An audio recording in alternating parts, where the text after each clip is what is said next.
Meus irmãos, graça e paz a todos, estamos aqui para mais uma super dica de leitura e essa obra é mais uma das belas obras que nós iremos indicar aqui, principalmente para você que tem dúvidas.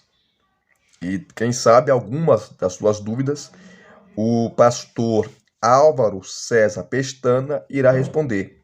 Quem é Álvaro César Pestana? Ele é pastor, escritor, teólogo, professor de teologia, dá aula ali de Novo Testamento, de a teologia paulina, das cartas paulinas. Ele não é tão conhecido assim, até porque eu estava procurando no YouTube alguns vídeos dele e achei poucos, mas tem, tá? Mas tem. E aqui nessa obra, que já é uma obra, já tem um tempinho já, ele vai responder as perguntas que muitos irmãos, né, irmãs, várias pessoas perguntaram para ele. Por isso que o nome da obra é Sempre Me Perguntam. Respostas sólidas a questões teológicas difíceis. Respostas sólidas, bíblicas, a questões teológicas difíceis. Tá? Vamos abrir aqui para você ver. Mas antes de abrir esse livro, a gente pergunta, professor, você não fala as páginas? Vamos mostrar aqui para você. São aí praticamente 441 páginas. 441 páginas. Então é um livro grande, tá? E aqui ele vai trazer resposta, gente, bíblica e exegética. Você pode até discordar de alguma coisa, mas ele traz o posicionamento dele, tá? Como em relação às mulheres, né? As mulheres podem pregar, pastorear, eles falam que não, né? Ele fala que não, tá?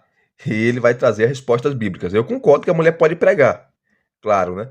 Mas sendo subordinada ao ministério, a um homem, tá? Que é o líder ali do ministério. Mas mulher pastorear, exercer liderança de homem na igreja, não pode. A Bíblia não.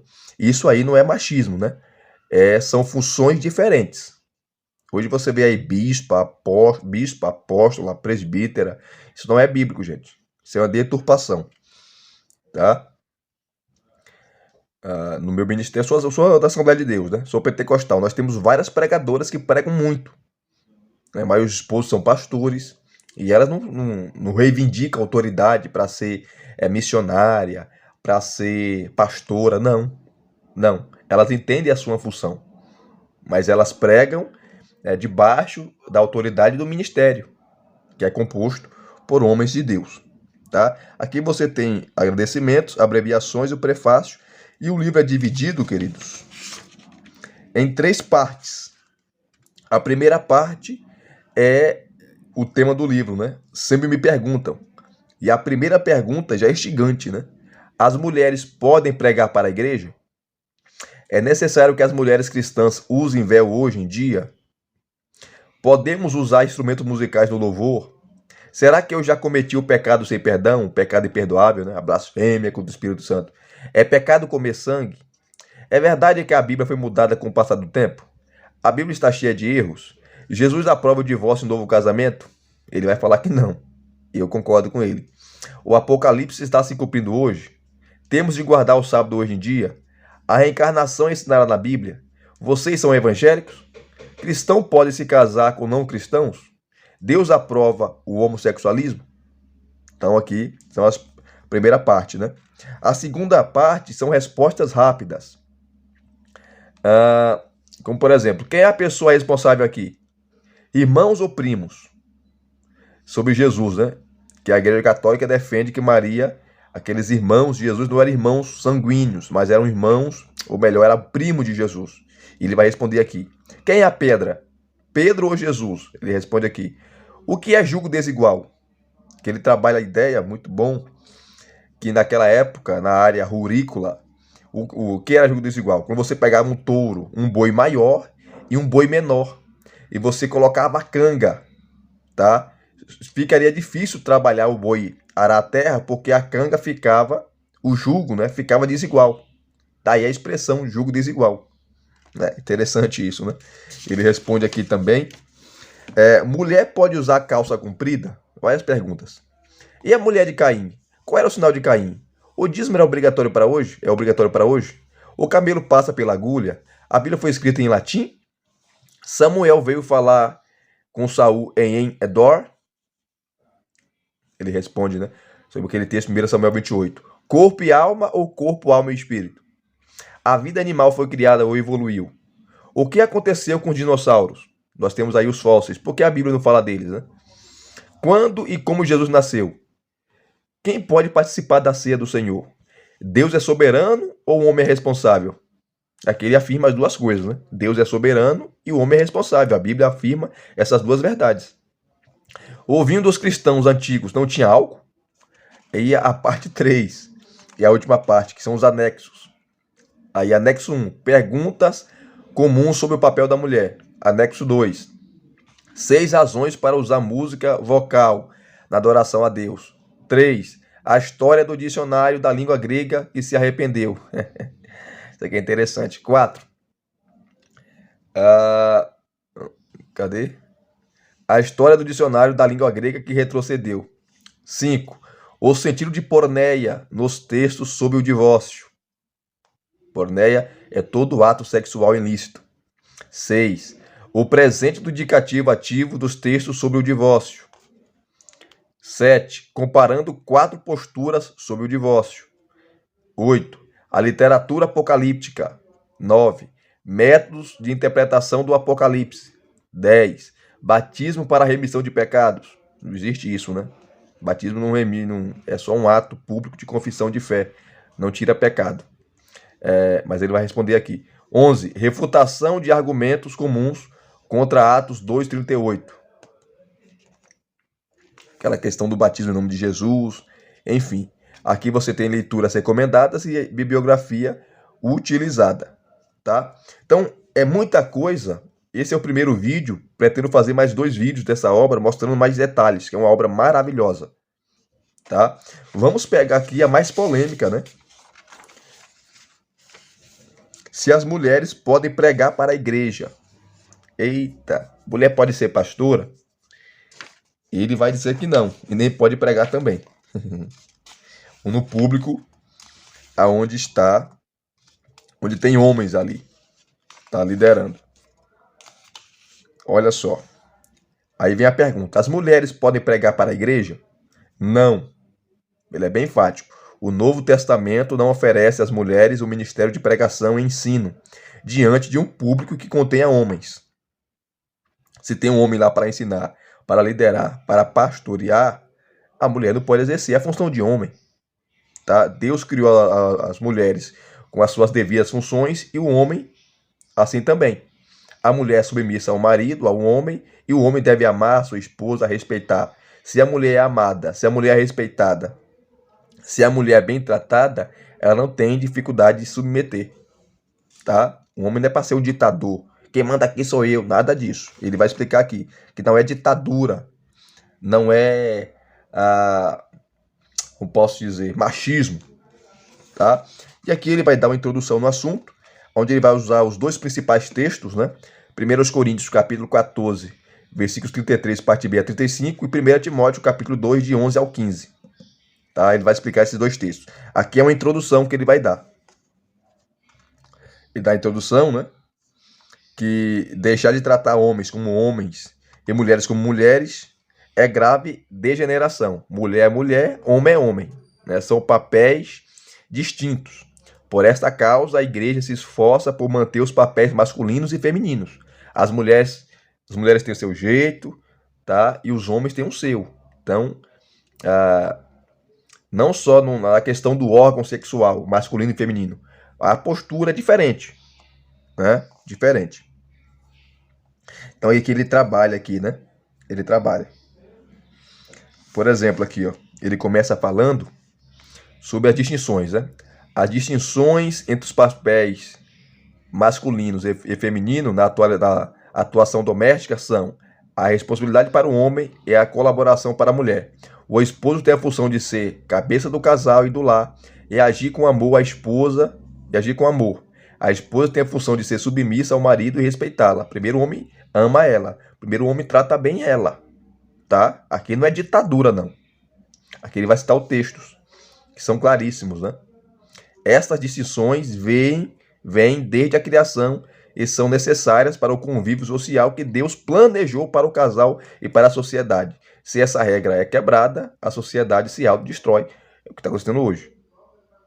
Há na igreja trabalhos específicos para homens e para mulheres. Trabalho para mulheres são instrução de outras mulheres, aqui está o texto bíblico, ministério de oração e assistência humanitária. Um trabalho específico para homens é a pregação e o ensino para a igreja. Tá? Aqui ele vai tratar de 1 Timóteo, capítulo 2, versículo de 11 a 15, uma parte introdutória. E depois aqui ele vai tratar de 1 Coríntios, capítulo 14, versículo 33, parte B a 35. Aqui ele continua a falar, tá? Depois ele vai trabalhar a questão da unidade entre homem e mulher. Todos em Cristo são um só, não há barreira, não há segregação. Depois ele vai trabalhar sobre igualdade, tá? Todos estão debaixo do cabeça maior que é Cristo Jesus, homem e mulher, tá? Depois ele fala sobre diversidade, porque homem e mulher são diferentes no corpo, no jeito, enfim, e roupas, tudo isso, né? Você vê as diferenças. Um homem não pode usar roupa de mulher e vice-versa, porque tem a diversidade e Deus criou assim, tá? Depois de tudo isso, dessas distinções, ele vai começar a trabalhar dois textos. O primeiro é mais difícil, né? E ele vai explicar aqui que é muito mal interpretado. E que eu gostaria de deixar aqui para vocês. E o entendimento dele é o meu entendimento. Tá? Ele começa a exposição aqui, ó, falando do versículo 8, que ele fala assim: o texto trata primeiramente sobre os homens e seu papel ou dom na adoração, que é o versículo 8. O mandamento é que os homens conduzam as orações, ou seja, os atos públicos da reunião. Tá? Não é orar, literalmente, mas conduzir a reunião. Aqui o verbo orar, ele fala, deve ser tomado no sentido abrangente para falar de tudo o que se faz no culto, como, por exemplo, Atos 2,42. Os requisitos para estes homens é uma vida de santidade, onde as mãos que se elevam a Deus, numa das posturas características de oração da antiguidade, também praticaram o bem e não carregam raiva ou desentendimentos. Apenas um verso trata do papel dos requisitos do homem na reunião. Ele conduz a adoração, conduz ali a pregação e por aí vai. Depois dos versículos 9 a 15, Paulo vai falar agora da mulher. Tá? E muita gente que usa esse texto para consagrar pastora, bispa, presbítera, deturpa o texto, porque fala, não, Paulo está falando do contexto histórico, cultural. Mas não, Paulo vai usar aqui Gênesis, e nós veremos aqui. A maior parte do texto, os próximos 7 versos, né, trata do caráter do trabalho da mulher. Primeiramente, a insistência do caráter santo da mulher, que será observado pelo seu comportamento e vestuário. Que para dar...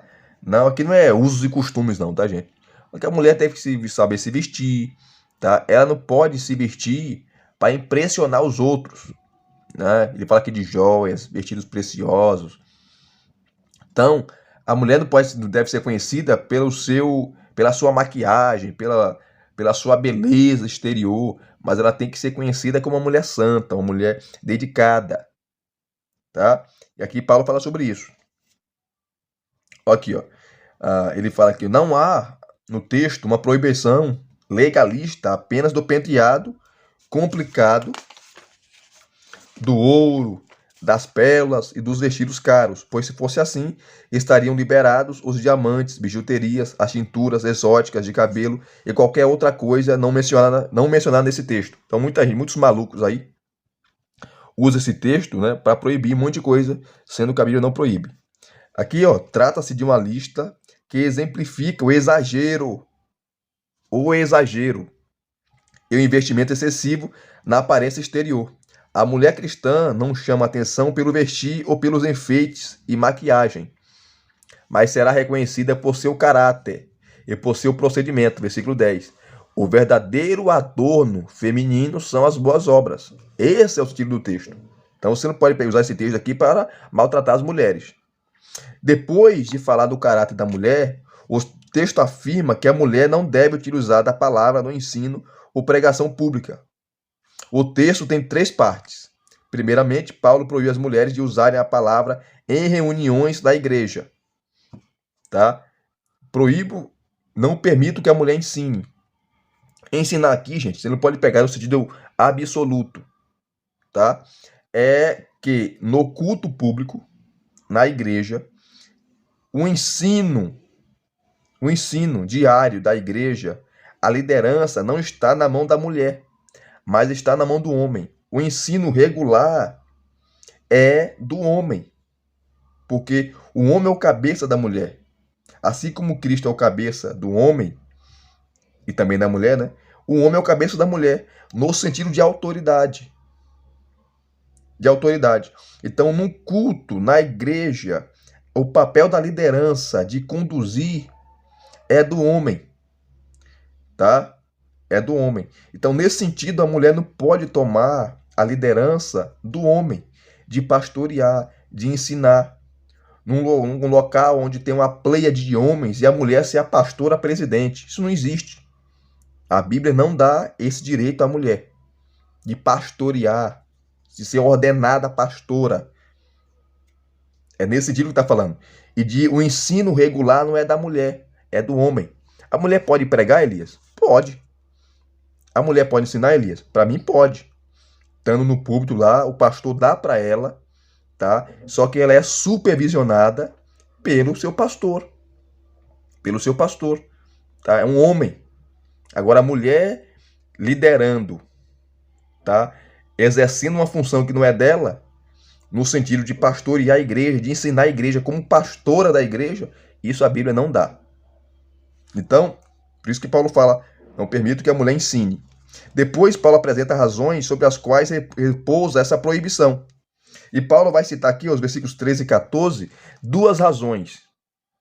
Por que a mulher não pode ensinar? Primeiro, porque Paulo cita a criação, a ordem da criação. Primeiro foi criado o homem, depois a mulher.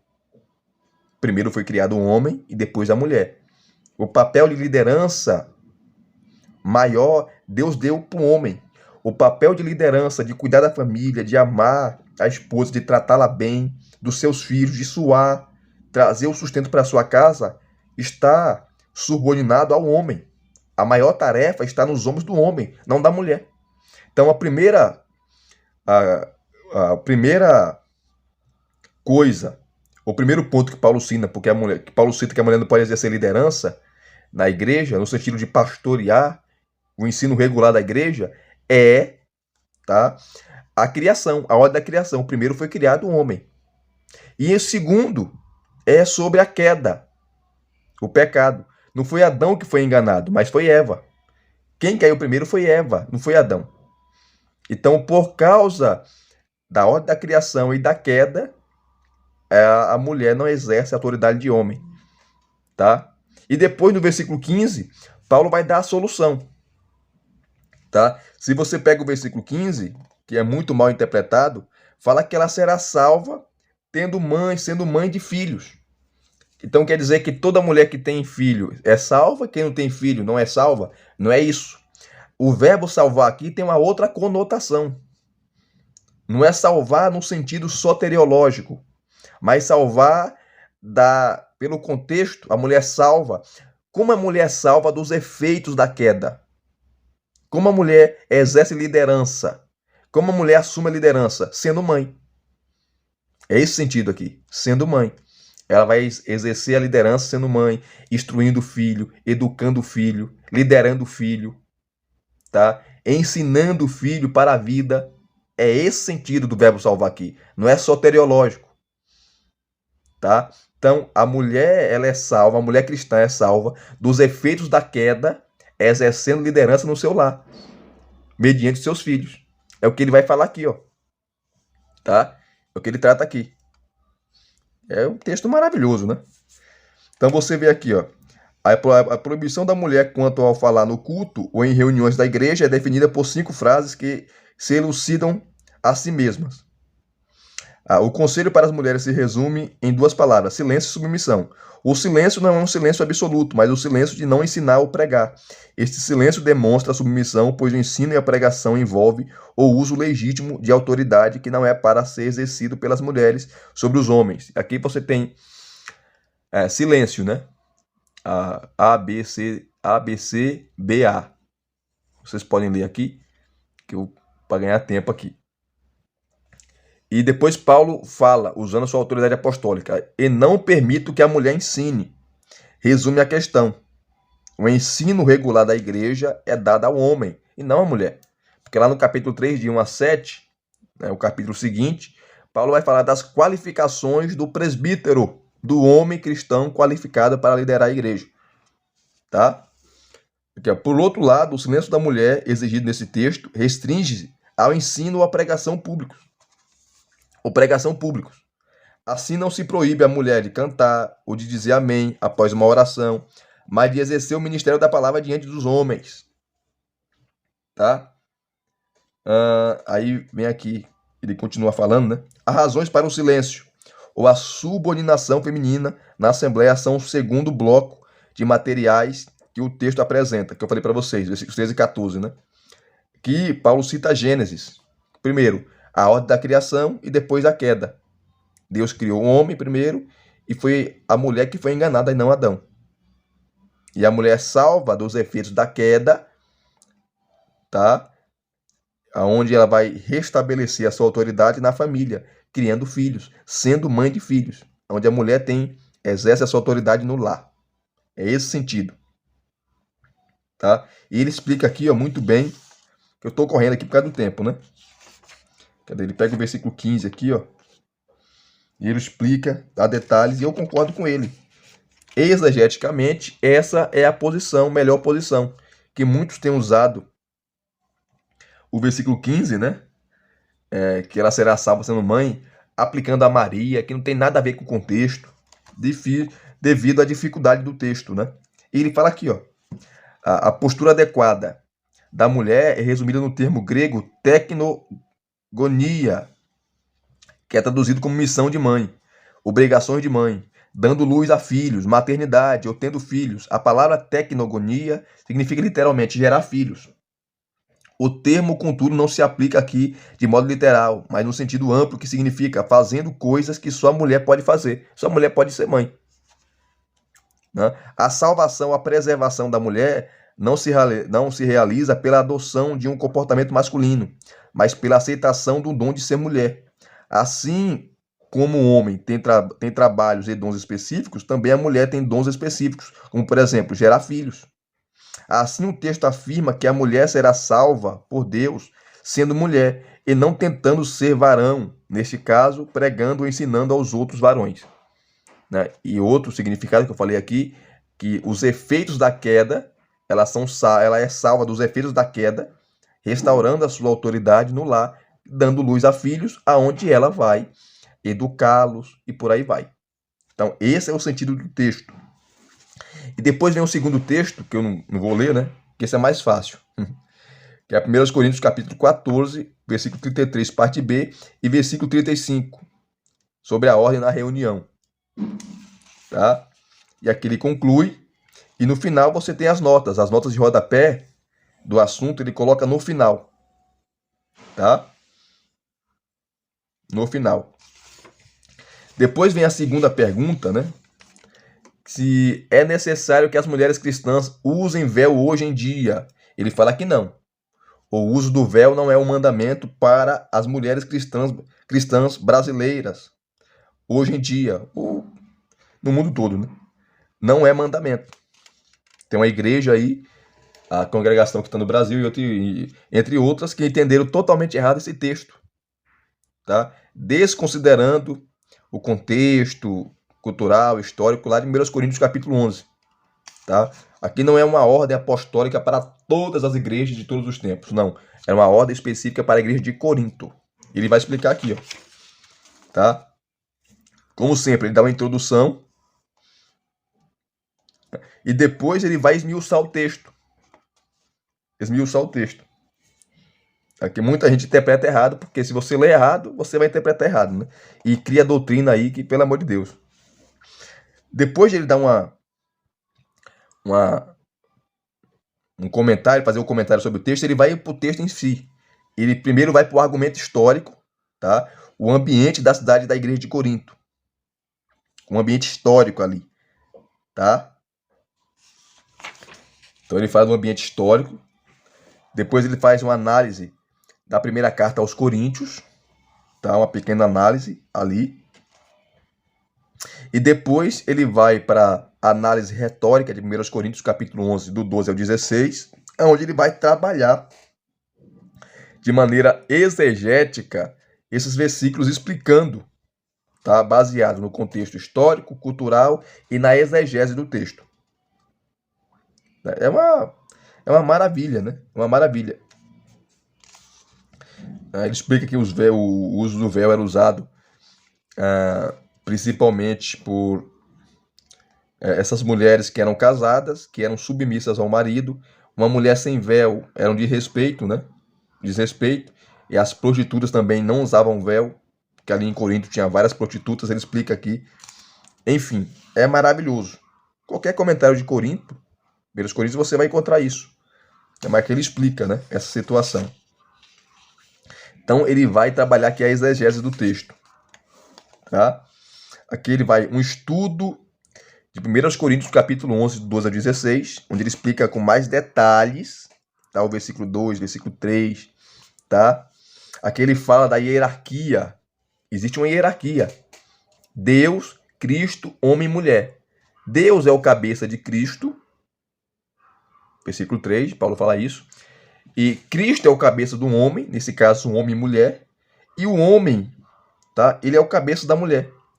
É o princípio de autoridade. Deus estabeleceu assim, é uma regra que você não pode mudar, né? E nós temos aí o feminismo hoje que querem mudar isso, né? Trazendo o papel de igualdade. As mulheres não são inferiores ao marido ou ao homem. Elas têm funções diferentes do homem, papéis diferentes. Isso aí não é machismo, não é patriarcalismo. Não. Isso aí é o que a Bíblia define. Se você é cristã e é feminista, você está totalmente fora dos padrões de Deus. Infelizmente. Então aqui ele traz um estudo, tá? Sobre essa questão, explicando. Então é bem detalhado, gente. As respostas bem detalhadas, tá? Então você vê aqui, ó. O homem, imagem e glória de Deus. Criado de Deus, criado para Deus. Mulher é a glória do homem, criada a partir do homem, criada por causa do homem. Então ele vai explicando bem as palavras e o sentido de Paulo, explicando aqui versículo por versículo até o 16. Né? Que não dá para ler aqui por causa do tempo, né? Homem, cabelo curto, que é igual, não usa véu. Paulo não está falando que o homem tem que ter cabelo comprido. Ele explica aqui. Que é muito... Olha, a Bíblia está dizendo que o homem não pode ter cabelo comprido. Esse não é o sentido. Opa, bati o negócio, minha mão aqui, rapaz. Do computador aqui. Paulo não está proibindo isso, não. Paulo está falando que o homem tem que ter cabelo curto porque ele não usa véu. Tá? Cabelo comprido ou véu é vergonha. É isso que Paulo quer dizer. Depois, ó. Mulher, cabelo comprido é igual, usa véu. Cabelo comprido e véu são glória. Tá? O véu naquela cultura era glória, mas Deus deu o cabelo no lugar do véu. O cabelo da mulher comprido já é o véu dela, já é a glória dela, já é a alegria dela, já é a majestade dela. Ele explica isso aqui de maneira bem fácil de você compreender. Depois ele vai para algumas questões, né? Para você pode ser boba, mas tem gente que tem essas dúvidas. Como, por exemplo, respondendo questões práticas. É permitida a mulher cristã cortar o cabelo hoje em dia? Sim. Tá? O texto não tinha a intenção e nunca teve a intenção de determinar se é para cortar ou não cortar. Isso aqui não é doutrina. Depois, o homem cristão é proibido o cabelo comprido? Ao homem cristão é proibido o cabelo comprido? A resposta anterior vale aqui. Esse texto não está na Bíblia para ser usado contra jovens de cabelo comprido, rabo de cavalo, etc.